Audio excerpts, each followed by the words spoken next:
Wala nang maraming paligoy-ligoy pa, diretso sa punto na. Maiksi lang ang komentaryo, pero diretso sa punto. Maraming kuro-kuro, may tiwali, may totoo. Dito, sa puntong diretso tayo. Punto diretso.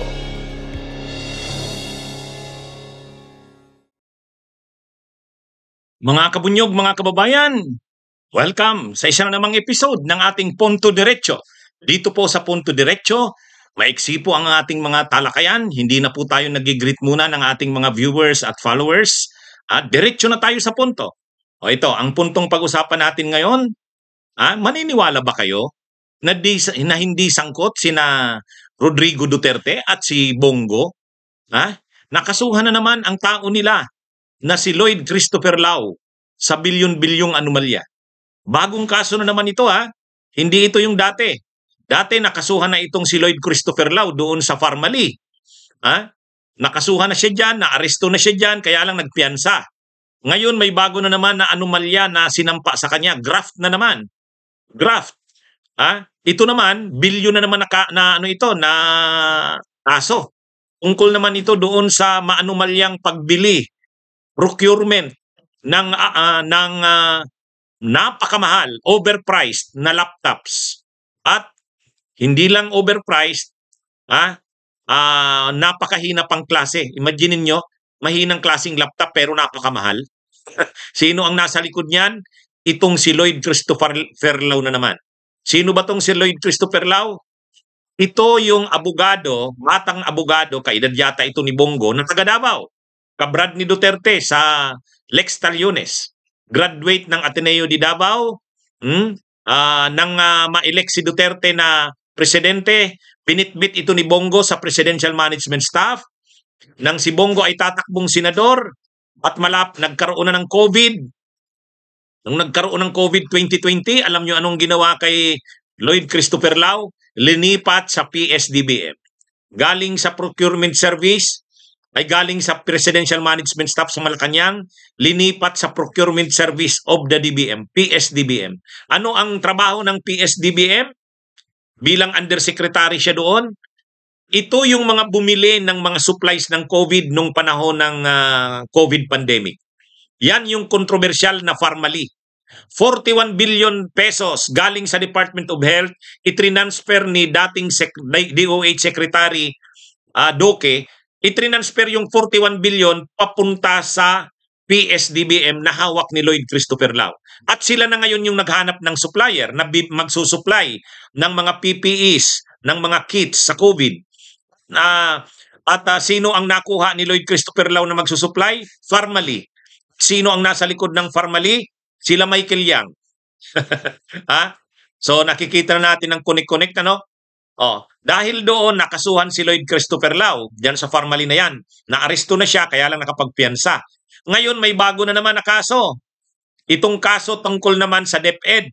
Dito kasama niyang kinasuhan nung isang araw lang ito kahapon. Kinasuhan si dating DepEd Secretary Leonor Liling Briones. Ito na namang si Lloyd Christopher Lau. Ano naman ang ginawa? Parehong modus. Yung pondo ng DepEd na inaproba ng Kongreso para bumili ng mga laptops para gamitin ng mga teachers sa pagtuturo nung panahon ng COVID, online teaching, 2.4 billion pesos. Anong ginawa ng DepEd? Katulad ng ginawa ng DOH, transfer na naman yung bilyon-bilyong pondo. Transfer sa PSDBM. Wow, ang tindi ni Lloyd Christopher Lau. Yung kanyang procurement service of the DBM ay nakatanggap ng bilyon-bilyong pondo galing sa DOH, 41 billion. Galing naman sa DepEd, 2.4 billion. Ano ang gagawin na ngayon ng PSDBM? Sa ilalim ng transfer na yon, sila Lloyd Christopher Lau na ang maghahanap ng supplier ng laptops. At sino yung nakuha ni Lloyd Christopher Lau na supplier? Joint venture ng SunWest Construction. At ano yung SunWest Construction?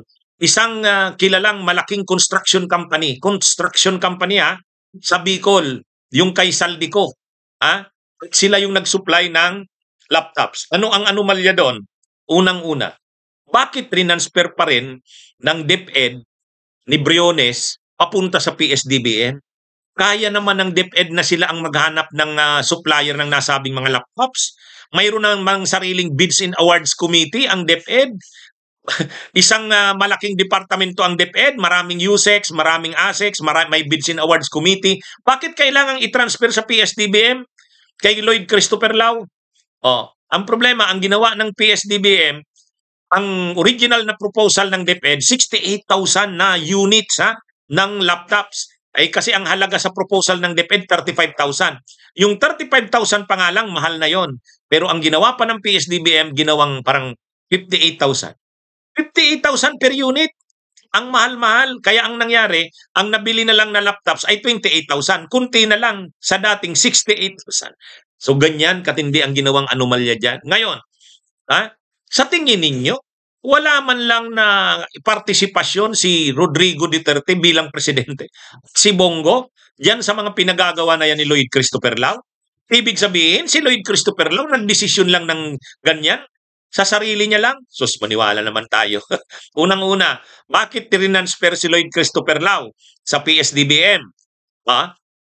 Bakit yung mga pondong pagkalaki-laki bilyon-bilyon galing DOH, trinansfer ni Duque papunta kay Lloyd Christopher Lau sa PSDBM? Bakit pati yung DepEd ganun din ang ginawa? At dahil COVID yon, PSDBM na yung nag-procure o bumili ng mga supply sa COVID at saka laptops, wala nang bidding-bidding. Kung sino na lang yung magustuhan ni Lloyd Christopher Lau. At overpriced pa yung mga laptops. Ganun din yung COVID kits ng Pharmaling, overpriced din. So alam na natin. Kaya lang, maniniwala ba kayo na walang papel dyan si Duterte at si Bongo? Walang papel. Kaya lang siyempre, maliban na lang kung maging state witness itong si Lloyd Christopher Lau, ituturo niya talaga sila Duterte at Bongo na ang mga ito ang nag-instruksyon sa kanya. Kung si Duque naman ng DOH at si Lenin Briones naman ay magsasabi na si Duterte ang nag-instruksyon sa kanya, na i-transfer sa kanila, na i-transfer yung bilyon-bilyong pondo papunta ng PSDBM. Ayun, kaya lang, duda naman tayo na ilalaglag ni Duque si Duterte at Bongo. Duda naman tayong ilalaglag ni Liling Briones. Duda naman tayong ilalaglag din ni Lloyd Christopher Lau. Pero sino namang maniniwala? Ang ganun napakalaking halaga, bilyon-bilyon, 41 billion galing DOH to PSDBM, galing ng DepEd, 2.4 billion, tapos sariling desisyon lang ni Lloyd Christopher Lau, ay maniwala naman tayo.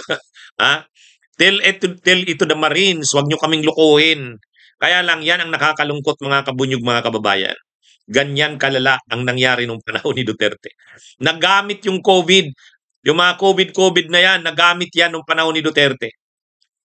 Ang bumili ng mga supplies ng COVID, ang bumili ng mga laptops na gagamitin ng mga teachers at ang iba pang mga ginamit nung panahon ng COVID, yung PSDBM, si Lloyd Christopher Lau. Siya na yung naghanap kung sinong magsusupply.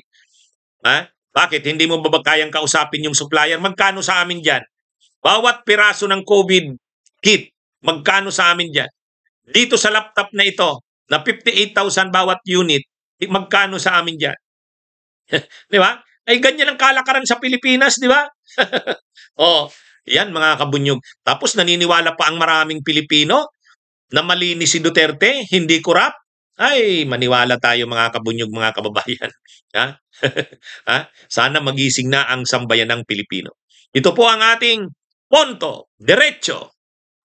Bunyog, bunyog, halikan na kasama ka. Bunyog, kapag buklod ay may pag-asa. Luzon, Visayas, Mindanao, isa ang pananaw. Sa bagong Pilipinas ang bunyog isisigaw. Bunyog.